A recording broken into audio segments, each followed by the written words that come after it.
दोस्तों, आज हम जिस कहानी के बारे में सुनाने जा रही है वो है जादुई सोने की नाथनी। तो चलिए दोस्तों शुरू करते हैं।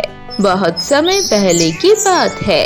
एक गांव में खुशी नाम की एक लड़की रहती थी। उसके पापा का एक सोनार की दुकान का बिजनेस था। उस दुकान से वो जो कमाता था उससे ही उनका घर संसार चलते थे। खुशी जब बड़ी होने लगी तो धीरे धीरे अपने पिता का बिजनेस वो संभालने लगती है और अपने पिता से वो थोड़ी थोड़ी करके कैसे सोने की चीजें बनाई जाती है वो सारे सीखने लगते हैं। पापा, अब जो भी कुछ बना सकती हो मुझे सब कुछ बनाना सिखा देना। हाँ बेटा, तुम बनाना सीख लो, क्योंकि तुम जो डिजाइन करती हो वो सारे डिजाइन बहुत ही खूबसूरत होता है और मुझे पक्का भरोसा है कि तुम मेरे बिजनेस बहुत ही अच्छी से चला सकोगे। ऐसे ही करके कुछ दिन बीत जाते हैं। खुशी कुछ ही महीनों में बहुत अच्छी सोने की चीजें बनाना सीख जाती है और फिर खुशी के पिता खुशी के उसके हाथ पर सारा दुकान का कारोबार देकर घर चले जाते हैं और आपसे दुकान का सारा काम खुशी संभालती है। ऐसे ही और भी कुछ दिन बीत जाते हैं। एक दिन अचानक खुशी की दुकान पर एक बहुत ही अमीर औरत आती है और बोलती है, खुशी, मैं तुम्हारे इस दुकान के बारे में बहुत जगह पर सुना है कि तुम जो डिजाइन करती हो वो कहीं पर नहीं मिलता है। मेरी बेटी की शादी है कुछ दिनों में। मैं चाहती हूँ मेरी बेटी की सारी शादी के गहने तुम ही बनाओ। जी मैडम, आप बताइए आपको क्या चाहिए? मेरे दुकान की डिजाइन आपको यहाँ पर तो क्या आसपास के 10 गाँव के किसी भी सुनार की दुकान में नहीं मिलेगी। आप मुझे बता दीजिए आपको कितना सोना की गहने चाहिए और कुछ एडवांस दे देना। मैं आपकी बेटी की शादी के पहले सारे गहने दे दूंगी।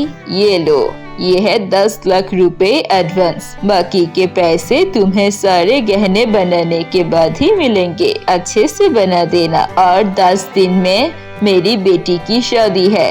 मैं 7 दिन बाद आऊंगी सारे गहने ले जाने के लिए। तब तक रेडी हो जाना चाहिए। कोई बात नहीं, मैं रेडी करके रख दूंगी, आप आके ले जाना। ये कह के वो औरत वहाँ से चली जाती है और खुशी दिन रात मेहनत करके अब उसकी बेटी के लिए शादी के लिए गहने बनाने लगती है। वो देखते ही देखते 3 दिनों में ही सारे गहने तैयार कर लेती है। एक दिन वहाँ पर कुणाल नाम का एक आदमी आता है। वो आदमी असल में एक चोर था। वो आसपास के गांव में भी दुकानों में चोरी करता था। वो खुशी की दुकान पर आते हैं खरीददार बन के और आसपास घूम के देखने लगता है। तभी उसकी नजर खुशी की बनाई हुई सारे गहनों पर पड़ती है और वो सोचता है, अरे इस दुकान पर तो बहुत सारे सोने और गहने हैं। अगर मैं इस दुकान में चोरी करूँगा तो मुझे तो कुछ 8 साल तक कोई काम करने की जरूरत नहीं पड़ेगा। ऐसा ही करता हूँ, मैं सुविधा देखकर इस दुकान से चोरी कर लेता हूँ। ऐसा सोचकर वो चला जाता है। रात को जब सभी लोग सो जाते हैं, कुणाल चुपके से बाजार में आकर उस दुकान के ताला तोड़ के अंदर घुस जाता है और खुशी ने वो जो अमीर औरत के बेटी की शादी के लिए गहने बनाए थे वो सारा गहना लेकर चले जाता है। अगले दिन सुबह जब खुशी अपनी दुकान खोलती है और ये सब देखती है तो वो बहुत चौंक जाती है। अरे ये क्या हो गया मेरे साथ? मेरे दुकान में चोरी हो गया, सब कुछ चोरी हो गया। अब मैं अपने कस्टमर को क्या मुंह दिखाऊंगी? मैं कैसे बताऊं उनको? उनके पैसे भी कैसे लौटाऊंगी मैं? ऐसा कह के खुशी रोने लगती है। तभी वहाँ पर वो औरत आ जाती है अपनी बेटी के शादी के गहने लेने के लिए और खुशी से पूछती है, मेरी बेटी की शादी की गहने सब तैयार है ना? मैं सभी गहने आज ही लेकर जाऊंगी। देखिए मैडम, मेरी दुकान में कल रात को चोरी हुई है। अब मेरे दुकान में एक भी गहना नहीं बचा है। खुशी, मैं ये सब नहीं सुनेंगे। ये कैसा मजाक है भला? मैं पूरे 10 लाख रुपए एडवांस दिया है तुम्हें। अगर तुमने मुझे अब गहने नहीं दिया तो मेरे पैसे कल के कल लौटा देना। मैं तुम्हारी कारण अपनी बेटी की शादी भी नहीं करवा सकती। लेकिन मैं कल आपको इतने सारे पैसे कहाँ से लेके दूंगी? मेरे पास तो कुछ भी नहीं है। मुझे कुछ नहीं पता। अगर कल तक पैसे नहीं दे सकती तो तुम्हारी ये दुकान और ये घर बेचकर मैं अपनी पैसे ले लूंगी। मैं तुम्हारी वजह से अपनी बेटी की शादी क्यों बर्बाद करूं? अगले दिन खुशी उस औरत को पैसे दे नहीं सकती क्योंकि उसके पास इतने पैसे नहीं थे। इसलिए वो औरत खुशी की दुकान और उसके घर ले लेती है और उसे बेचकर उनके 10 लाख रुपए दे देती है और खुशी उसके माता पिता के साथ बेघर हो जाती है। उनके पास अब रहने के लिए कोई जगह नहीं था। वो तीनों ही इधर उधर भटकते रहते हैं और कुछ देर जाने के बाद खुशी उन सब को लेकर एक जंगल में चली जाती है और वहीं पर एक छोटा सा घर बना लेती है और खुशी जंगल में मछली पकड़ के अपना परिवार चला रही थी। ऐसे ही दिन बीत रहे थे। एक दिन खुशी जंगल के किनारे नदी में मछली पकड़ने के लिए जाती है और तभी उसका हेल्थ एक बहुत ही सुनहरा मछली आता है। ये देखकर खुशी मन ही मन सोचती है, ये तो सुनहरा मछली है। ये मछली तक दिखने में बहुत खूबसूरत है। इसे बेच के आज बहुत सारा पैसा मिलेगा। आज तो मेरा दिन अच्छा जाएगा। नहीं, मुझे मत मारो, मुझे मत मारो। मैं कोई मामूली मछली नहीं हूँ। मैं एक जादुई मछली हूँ। खुशी उस मछली को बात करता देख बहुत ज्यादा चौंक जाता है। अरे, ये मछली तो बोल सकती है। हाँ, मैं एक जादुई मछली हूँ और मैं इस नदी में बहुत दिनों से रह रही हूँ। अगर तुम मुझे यहाँ से ले जाओगे तो ये नदी का पानी गंदा हो जाएगा और उसमें सारे जीव मर जाएंगे। मुझे यहाँ से मत लेकर जाओ।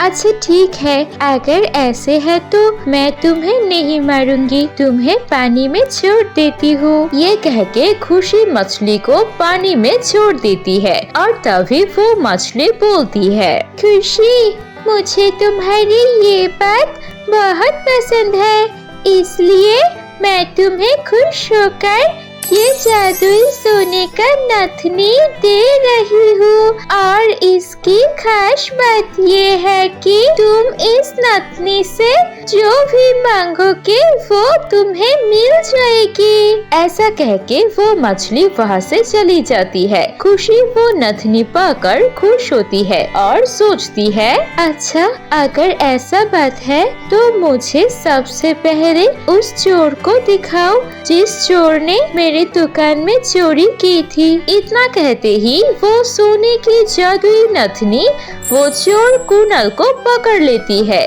और वहाँ पर कुणाल को बंधा हुआ लेकर आता है और वो नथनी कुणाल को बोलता है, कुणाल, तू एक चोर है। तूने इस बेचारी की दुकान में चोरी की है, इसलिए तुझे सजा मिलेगी। मैं तुझे अभी एक मेंढक में बदल दूंगी। ये सुनकर कुणाल बहुत घबरा जाता है और वो रोते हुए बोलता है, मुझे माफ कर दीजिए, मुझे नहीं पता था कि आप इतनी बड़े जादूगरनी है। मुझे मेंढक मत बनाइए, मैं आपके सारे गहने अभी लौटा दूंगी। कुणाल को ऐसे रोते हुए देख के खुशी को दया आती है और वो कुणाल को छोड़ देता है और कुणाल जाकर सारे गहने लेकर आ जाता है और खुशी को दे देता है। उसके बाद खुशी उस जादुई सोने की नथनी से अपने लिए एक बहुत ही बड़ा सा घर बना लेती है। उस घर में अपने माता पिता को लेकर आती है और फिर वो तीनों जादुई सोने की नथनी से जब भी कुछ जरूरत पड़ती तो उसे मांग लेता था और वो जादुई सोने की नथनी उन्हें वो सब लेकर देता था और ऐसे ही वो सब खुशी खुशी रहने लगते हैं। दोस्तों, इस कहानी से हमने क्या सीखा? इस कहानी से हमने ये सीखा है कि हम कितने भी मुसीबत में क्यों ना हो, हमें कभी भी कोई बुरा काम नहीं करना चाहिए। अगर हम बुरा काम करेंगे तो हमारे साथ बुरा होगा, लेकिन अगर हम अच्छे काम करेंगे तो ऊपर वाला हमें उसका फल जरूर देगा।